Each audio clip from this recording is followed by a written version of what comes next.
വിഭജികയും 1 വർഷം മാത്രം പ്രായമുള്ള കുഞ്ഞും മരിക്കാനിടയായ സാഹചര്യത്തെ സംബന്ധിച്ച് സമഗ്രമായ അന്വേഷണം നടത്തണം എന്നാവശ്യപ്പെട്ടുകൊണ്ട് കേന്ദ്ര വിദേശകാര്യ മന്ത്രാലയം മുഖാന്തരം UAE ഗവൺമെന്റിനോട് ഇതിനകം തന്നെ ആവശ്യപ്പെട്ടിട്ടുണ്ട്. ആദ്യം ആത്മഹത്യ എന്ന നിലയിലാണ് വിവരം നമുക്ക് ലഭിച്ചത്.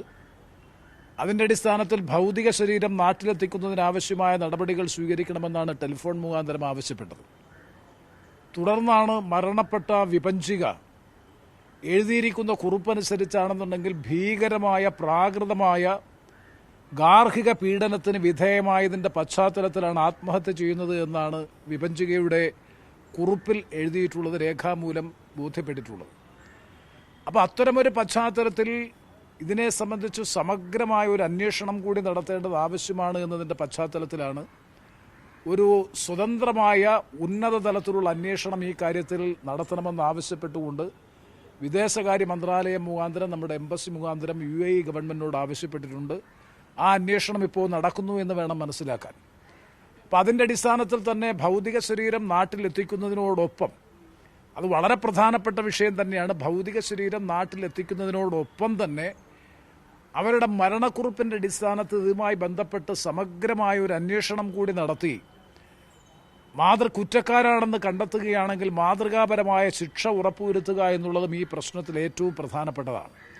അപ്പോൾ അങ്ങനെ ആ ഒരു പശ്ചാത്തലത്തിൽ 2 കാര്യങ്ങളും ആവശ്യപ്പെട്ടിട്ടുണ്ട്. ഒന്ന്, എത്രയും പെട്ടെന്ന് ക്രിമിനൽ ഇൻവെസ്റ്റിഗേഷൻ പൂർത്തീകരിച്ച് അവരുടെ ഭൗതിക ശരീരം നാട്ടിലെത്തിക്കുക. അതോടൊപ്പം തന്നെ കേരളത്തിലെ ഗവൺമെന്റ് ഈ കാര്യത്തിൽ കേരള പോലീസ് ഒരു FIR രജിസ്റ്റർ ചെയ്തിട്ടുണ്ടെന്നാണ് ഞാൻ മനസ്സിലാക്കുന്നത്. കേസ് ക്രൈംബ്രാഞ്ചിന് റഫർ ചെയ്തു എന്നാണ് മനസ്സിലാക്കുന്നത്. അപ്പോൾ സംസ്ഥാന തലത്തിലും ഈ കാര്യത്തെ സംബന്ധിച്ചൊരു അന്വേഷണം, അപ്പോൾ ഒരു ഡുവൽ ഇൻവെസ്റ്റിഗേഷൻ വിദേശ രാജ്യത്തും നമ്മുടെ രാജ്യത്തും ഇതുമായി ബന്ധപ്പെട്ട ഒരു അന്വേഷണം നടക്കുകയാണെന്നുണ്ടെങ്കിൽ തീർച്ചയായിട്ടും നിജസ്ഥിതി ബോധ്യപ്പെടാൻ കഴിയും. അതിൻ്റെ അടിസ്ഥാനത്തിൽ കുറ്റക്കാരാണെന്ന് കണ്ടെത്തുന്നവരെ മാതൃകാപരമായി ശിക്ഷിക്കാനും ഇത്തരം പ്രാകൃതമായ ഗാർഹിക പീഡനങ്ങളും സ്ത്രീധന പീഡന മരണങ്ങളും ഭാവിയിൽ ഉണ്ടാകാതിരിക്കാൻ പര്യാപ്തമായ നിലയിലുള്ള അതിശക്തമായ നടപടി നമ്മുടെ സംസ്ഥാന ഗവൺമെന്റിന്റെ ഭാഗത്തു നിന്നും കേന്ദ്ര ഗവൺമെന്റിന്റെ ഭാഗത്തു നിന്നും വിദേശ ഗവൺമെന്റുമായി ബന്ധപ്പെട്ടുകൊണ്ട് കേന്ദ്ര ഗവൺമെന്റിന്റെ ഭാഗത്തു നിന്നും ഉണ്ടാകണം.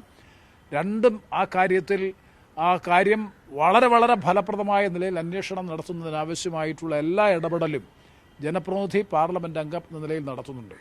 ഇപ്പോൾ കഴിഞ്ഞ ദിവസം എംബസിയിൽ നിന്ന് ലഭിച്ച വിവരത്തിന്റെ അടിസ്ഥാനത്തിലാണ് വിഭജിക ഇതിനകം തന്നെ ഇപ്പോൾ ഷാർജയിൽ എത്തിയിട്ടുണ്ട്. ഇപ്പോൾ കുഞ്ഞിന്റെ ഭൗതിക ശരീരവുമായി ബന്ധപ്പെട്ട അവകാശവാദം ഭർത്തൃ കുടുംബത്തിൽപ്പെട്ടവരും ഉന്നയിച്ച പശ്ചാത്തലത്തിലാണ്, തർക്കമുള്ള പശ്ചാത്തലത്തിലാണ് അവിടെ എത്താൻ പറഞ്ഞത്. അവരിപ്പോൾ അവിടെ എത്തിയിട്ടുണ്ട് എന്നാണ് ഞാൻ മനസ്സിലാക്കുന്നത്. ശൈലജ, അതായത് വിഭജികയുടെ അമ്മ ശൈലജ അവിടെ എത്തിയിട്ടുണ്ട്.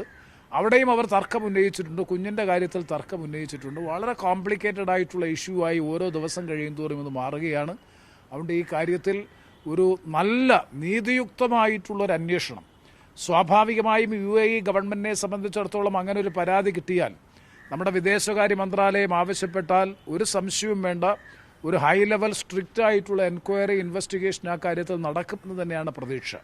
അതോടൊപ്പം തന്നെ കേരളത്തിലും അതിന് സമാനമായ നിലയിലുള്ളൊരു അന്വേഷണം നടത്തേണ്ടതായിട്ടുണ്ട്. ഈ രൂപത്തിൽ അവർക്ക് നീതി ലഭിക്കാൻ ആവശ്യമായിട്ടുള്ള എല്ലാ നടപടികളും ഗവൺമെന്റുകളുടെ ഭാഗത്തുനിന്ന് ഉണ്ടാകണം എന്നാണ് ഈ അവസരത്തിൽ ആവശ്യപ്പെടാനുള്ളത്.